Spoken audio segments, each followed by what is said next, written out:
C'est très simple. Où le site propre va-t-il passer? On n'en sait rien au niveau des bus de ce projet, puisqu'il y a encore des études, soi-disant, qui devraient le déterminer. Nous, on a un tracé pour le tram-train, c'était clair.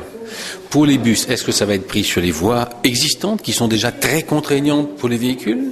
Est-ce que ça va être des voies spécifiques ou au niveau interurbain? Et comment on va entrer dans les villes? Et à l'intérieur des villes, où vont circuler ces bus? On n'en sait rien.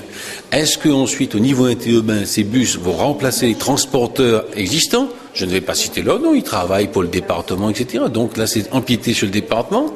Et enfin, il y a un dernier problème, c'est qui va payer l'organisation de ces sites propres à l'intérieur donc des villes? Et comment ça va se passer au niveau interurbain? Est-ce que le département va être appelé à payer aussi comme la région? Est-ce que dans les villes, les autorités organisatrices, Sinor, TCO, Civis ou autres, vont être appelés aussi à payer? C'est apparemment ce qu'on a cru comprendre dans l'interview de Mme Coipel dans le JA. Je dis casse-cou, combien ils vont payer? Si c'est 10%, c'est rien. Si c'est 50%, alors que les AOT réfléchissent à 2 fois avant de s'engager avec la région sur un projet dont on voit que rien n'est défini. Et c'est ça le problème. Par exemple, sur Saint-Denis, vous arrivez au sortir du littoral, Casanne-Lambert, il y a un problème déjà d'embouteillage. On doit élargir la route pour les voitures.